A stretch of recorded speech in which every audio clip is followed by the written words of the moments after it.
Jaiswal sir classes में आप सभी का स्वागत है।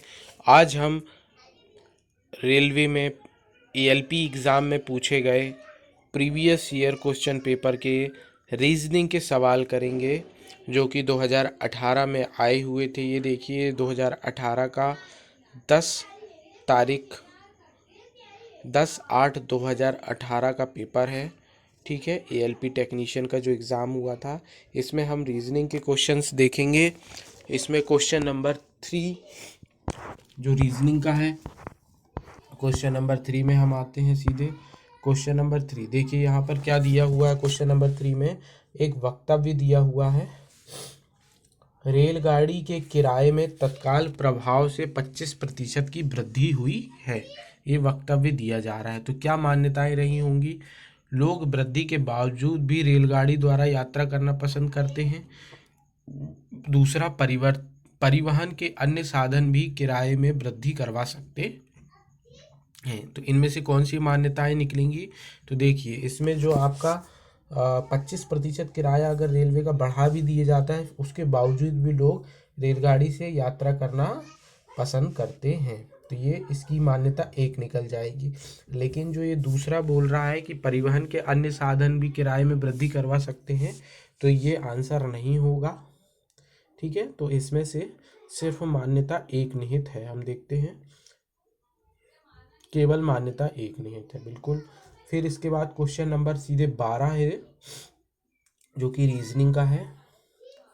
क्वेश्चन नंबर 12 की ओर हम जाते हैं। ये देखिए, इसमें लिखा है सही चित्र को चुने जो प्रश्न चिन्ह की जगह लेता है।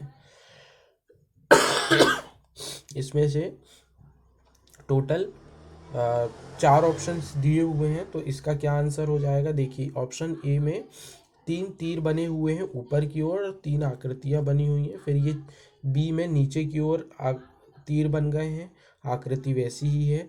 तो सी ऑप्शन जो है, उसमें जो चित्र है नीचे की ओर बने हुए हैं, ये देखिए नीचे की ओर है, और जो आपका एरो है वो नीचे की ओर है। तो ये एरो ऊपर की ओर हो जाएगा, ऊपर की ओर एरो हो जाएगा। ठीक है, और जो चिन्ह है वो नीचे ही रहेंगे। तो ये ऐसा किस ऑप्शन में दिख रहा है आपको? ऐसा हमें ऑप्शन 2 में दिख रहा है। ऑप्शन नंबर 2 में जो दिख रहा है वो डी का क्वेश्चन नंबर 12 का आंसर हो जाएगा। देखते हैं 2 आंसर है क्या? बिल्कुल, दूसरा आंसर इसका हो जाएगा। फिर इसी के बाद 24 नंबर का क्वेश्चन है। 24 नंबर का क्वेश्चन जो कि रीजनिंग का है। 24 नंबर, ये है 24 नंबर। निम्नलिखित श्रेणी में गलत अंक की पहचान कीजिए। गलत अंक की पहचान करनी है, तो देखिए 6 है, उसके बाद 12 है, यानी इनमें कितने का अंतर है? इनमें 6 का अंतर है। ठीक है, फिर इसके बाद 12 से 20 में यानी 8 का अंतर हो गया। ठीक है, फिर उसके बाद हम 20 से 32 की ओर जा रहे हैं, तो 12 का अंतर हो गया। तो ये गलत हो गया, जबकि 10 का अंतर होना चाहिए था। और 10 का अंतर होगा तो 20 के बाद क्या आएगा? 30 आना चाहिए था। क्या आना चाहिए था? 30 आना चाहिए था। आ कितना रहा है? 32। तो ये 32 गलत है, यही गलत अंक है। तो इसका आंसर 32 होना चाहिए। बिल्कुल, इसका आंसर 32 है। इसके बाद हम 28 नंबर के क्वेश्चन में आएंगे, जो कि रीजनिंग का है। 28, बिल्कुल ये आ गया है 28 नंबर का क्वेश्चन। ये इसको मैं आपको डायग्राम को बड़ा कर देता हूँ।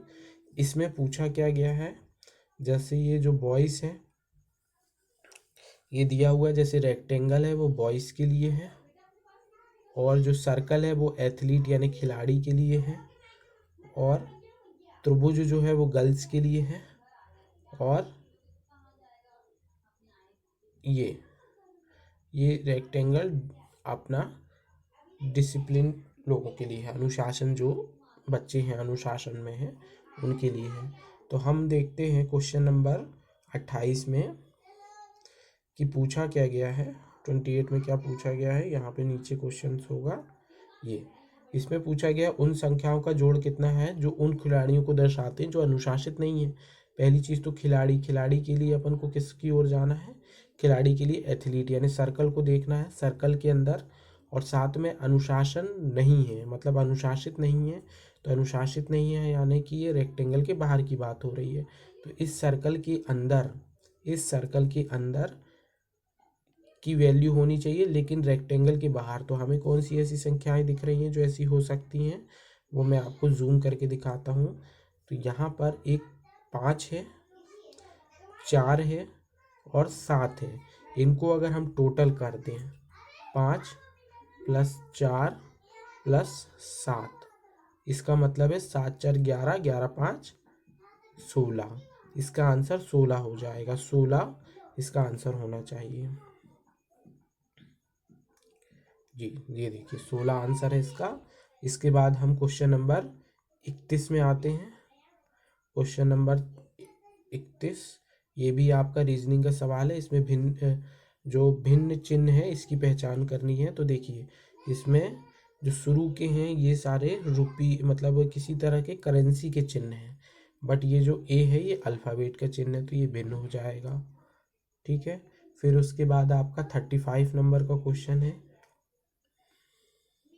मिक्स क्वेश्चंस आते हैं बीच में, आपको रीजनिंग, फिर मैथ, साइंस, जीके सभी मिल सकते हैं। 35 नंबर पे आया हमने।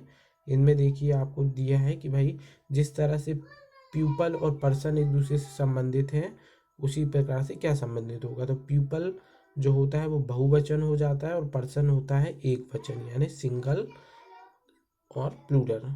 तो ऐसी कौन से उदाहरण में, तो ये जो फंगस और फंगी दिया हुआ है ना, ये आंसर हो जाएगा। कैसे हो जाएगा फंगस और फंगी, तो जो फंगस होता है ये एक वचन होता है और फंगी जो होता है वो उसका बहुवचन यानी प्लूरल होता है। 35 नंबर का क्वेश्चन हम कर चुके हैं। इसके बाद हम 36 देखते हैं। 36 भी रीजनिंग का है। इसमें पूछा गया, कई बार इनमें त्रिभुज की संख्या गिनने बोल दिया जाता है, पर यहाँ त्रिभुज की संख्या ना बोल के सीधी रेखाओं की संख्या पूछी है। तो कैसे हम इनको काउंट करेंगे, देखो मैं जूम करके बताता हूँ आपको। त्रिभुज को जूम कर लेते हैं, फिर उसके बाद हम देखते हैं। तो इसमें कुल कितने रेखाएं हैं वो गिनते हैं। तो सबसे पहली तो एक ये रेखा है, एक ये हो गई और एक ये, 3 तो रेखाएं हमें दिख रही हैं। 3 के बाद अंदर कितनी रेखाएं हैं वो भी हम गिन लेते हैं। तो एक ये है, एक ये है। ठीक है। 3 2 5 हो गई, 6 7 8, 8 हो गई। फिर इसके बाद एक ये 9 10 और एक 11, टोटल 11 है। ठीक है। टोटल कितनी है, 11 रेखाएं हैं। बिल्कुल करेक्ट आंसर है। 11 के बाद हम 44 नंबर पे आते हैं। 44, ये 44 नंबर का क्वेश्चन ये आ गया हमारा। ये घड़ी से संबंधित क्वेश्चन है। तो इसमें देखिए 2 तरीके से हम निकाल सकते हैं, या तो घड़ी बना के भी हम एंगल निकाल सकते हैं, और अगर आपको घड़ी से निकालते एंगल नहीं आता है तो आप एक फॉर्मूला याद कर लें, 11/2 m - 30h। ये फॉर्मूला याद कर लें। इसमें m जो है वो मिनट के लिए है और h जो है वो आवर के लिए है, घंटे के लिए है। ठीक है ना। तो m में आप क्या रख दोगे, m में यहाँ पे आपको 37 मिनट दिया हुआ है, तो आप 37 रख दीजिए। और जब आप आवर यानी घंटे की बात हो रही है तो यहाँ पे 4 आवर दिया हुआ है, तो h की जगह पे 4 रख दीजिए और m की जगह पर 37 रख दीजिए। ठीक है। तो ये रखने के बाद आप जब सॉल्व करेंगे तो कितना आ जाएगा, ये 83 ही आंसर आएगा, 83.5। ठीक है, 83.5 आंसर आएगा। अब 44 के बाद हम 46 नंबर का क्वेश्चन देखते हैं। ये 46 नंबर का क्वेश्चन है। मलेशिया में रेलगाड़ियां समय पे चलती हैं, श्री जेट को ट्रेन के कितनी देर तक प्रतीक्षा करनी पड़ेगी। ये दिया हुआ है कथन। इस कथन के लिए कौन सा, मतलब एक तरह का निर्णय दिया गया है और कथन दिए गए हैं कि कौन से कथन आवश्यक हैं। तो देखिए, श्री जेड रेलवे स्टेशन पर सुबह के 10 बजे पहुंच गए थे और सुबह के 11 बजे ट्रेन है और अगली ट्रेन रात के 12 बजे है। तो इसके लिए आपको क्या चाहिए, तो देखिए जो 10 बजे वो पहुंच गए थे और 11 बजे ट्रेन है, इसका मतलब हमें ये दोनों कथन की आवश्यकता पड़ेगी, क्योंकि कितनी देर उन्हें प्रतीक्षा करनी है, यानी इसका आंसर के लिए हमें दोनों कथनों की आवश्यकता पड़ेगी। तो हम देखते हैं इसका आंसर क्या हो जाएगा, दोनों कथन। दोनों कथन 1 और 2 पर्याप्त हैं। फिर उसके बाद हम क्वेश्चन नंबर 47 रीजनिंग का ही है। ये कथन क्या दिया हुआ है, गरीबी बढ़ती जा रही है क्योंकि राजनेता ना तो गरीबी समझते हैं और ना ही वो गरीबों को पेश आने वाली समस्याओं के बारे में कुछ जानते हैं। ये कथन दिया हुआ है। निष्कर्ष दिया है, क्या सभी नेताओं को बदल दिया जाना चाहिए और सभी नेताओं को गरीबी में जीने के लिए कहा जाना चाहिए। ये दोनों निष्कर्ष नहीं हो सकते। सभी नेताओं को भी नहीं बदला जा सकता और ना ही उन्हें गरीबी में जीने के लिए कहा जा सकता है। तो ये दोनों तर्कसंगत बातें नहीं है, निष्कर्ष दोनों नहीं होंगे। तो ये ऑप्शन, ये देखिए, ना तो निष्कर्ष एक ना ही दो अनुसरण करता है। फिर उसके बाद हम आते हैं 49 नंबर के क्वेश्चन पे। 49 इसमें दिया हुआ है कि जैसे प्राचीन का मतलब पुराना ही होता है, वैसे ही बेडशीट का क्या समानार्थी शब्द है। तो इसमें से बेडशीट, बर्थ तो होगा नहीं, पिलो होगा नहीं, तकिया होता है रजाई। रजाई ही है, चाहे आप रजाई बोलें चाहे आप उसको बेडशीट बोलें। ठीक है। फिर उसके बाद हम 53 नंबर के क्वेश्चन की ओर जाते हैं। 53, ये 53 नंबर का क्वेश्चन, रीजनिंग का सवाल। इसमें पूछा है कि नेक्स्ट जो होगा क्या होगा। जैसे ए है, ए के बाद बी सी है, फिर डी ई एफ है, जी एच आई जे है। तो आप क्या करोगे, अगली सीरीज क्या होगी, तो देखिए एफ के बाद जी आता है ना, इसी को हम कंटिन्यू करते हैं। तो जे के बाद क्या आता है, जे के बाद के आता है, के होगा।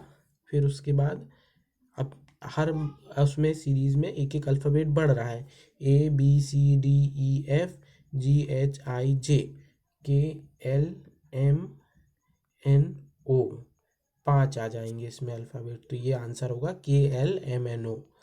देखो के एल एम एन ओ किस में है, ऑप्शन 3 में है।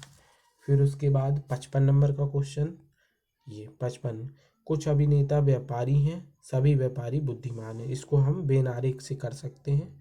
तो बेनारेक डायग्राम में आपके लिए बनाता हूँ। देखिए, कुछ अभिनेता व्यापारी हैं और सभी व्यापारी ही।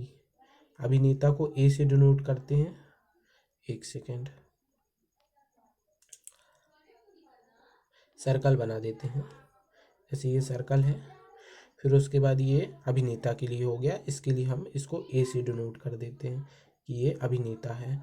और फिर एक और सर्कल लेते हैं जो व्यापारी को डिनोट करता है, ये व्यापारी के लिए हो गया।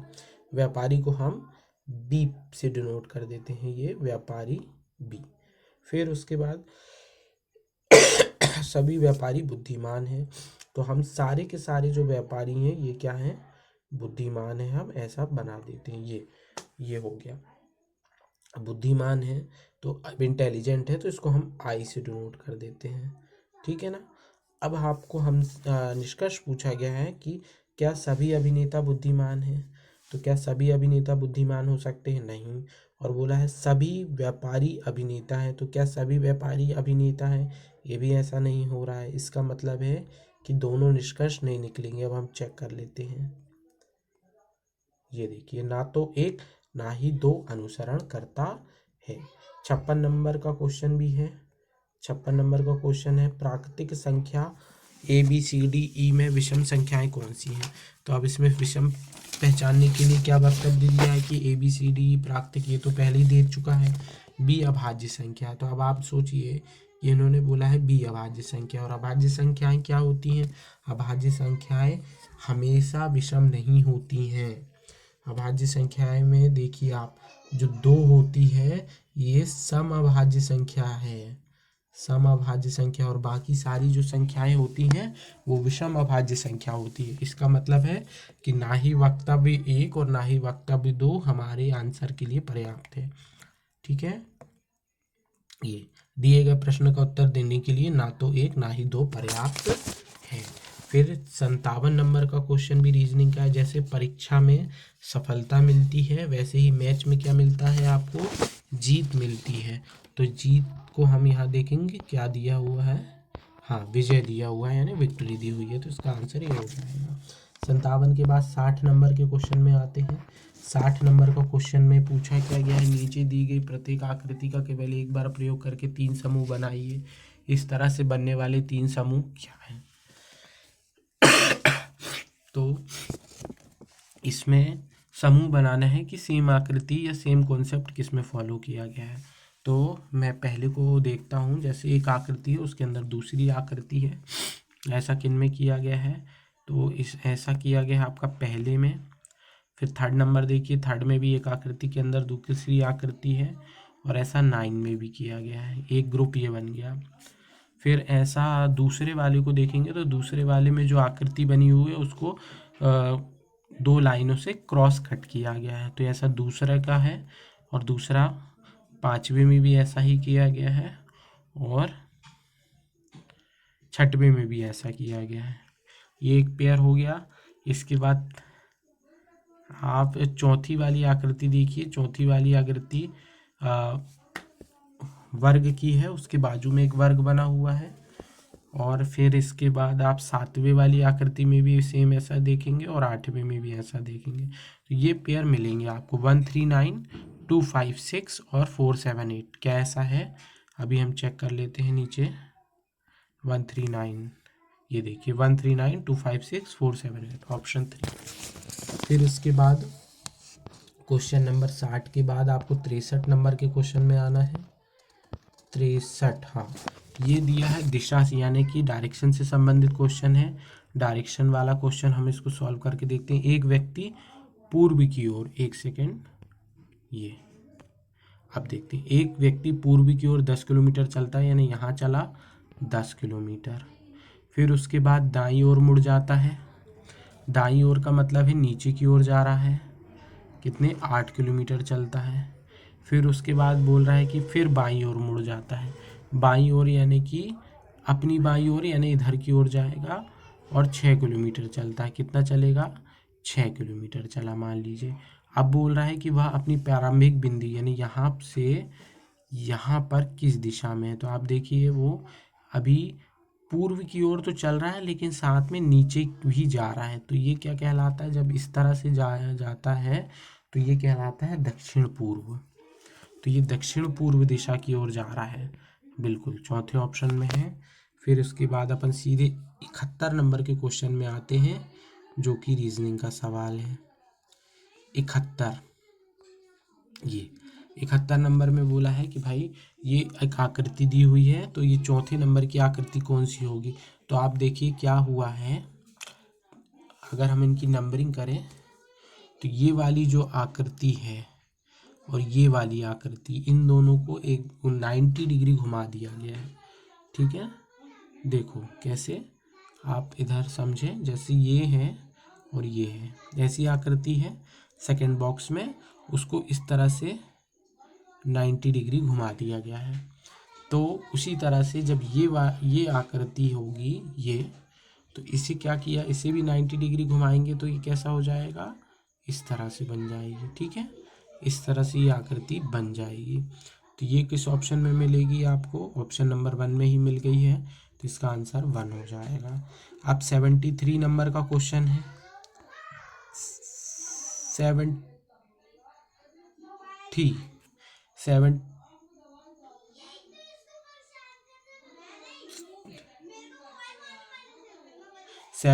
नंबर का क्वेश्चन हम देख रहे हैं। तो 73 में क्या हो रहा है, एक, फिर इसको देखो, इसी को 2 डबल क्रॉस कर दिया, फिर इसी में 4 बिंदी रख दिया। ठीक है, ये तो इसी तरह से तीसरे वाले में आप क्या करोगे, इसी आकृति को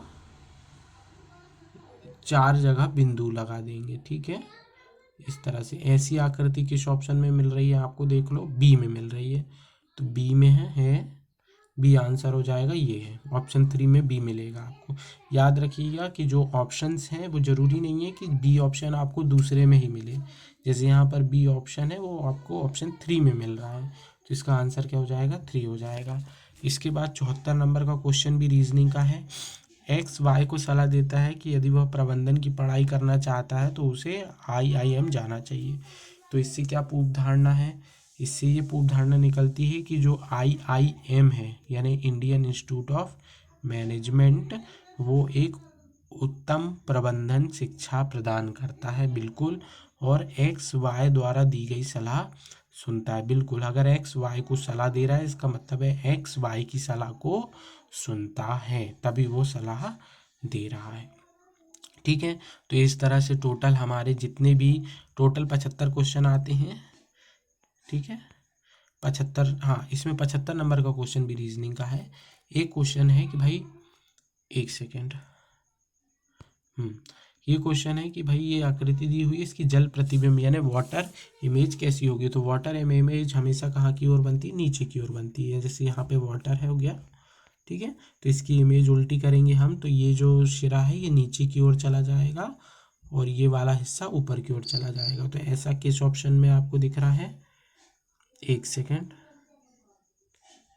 ऐसा किस ऑप्शन में दिख रहा है आपको, ऐसा ऑप्शन नंबर आपको ए में दिख रहा है, ए में, ए कहाँ है, यस, तीसरे ऑप्शन में ए है, तो ऑप्शन नंबर ए में। इस तरह से आज हमारे टोटल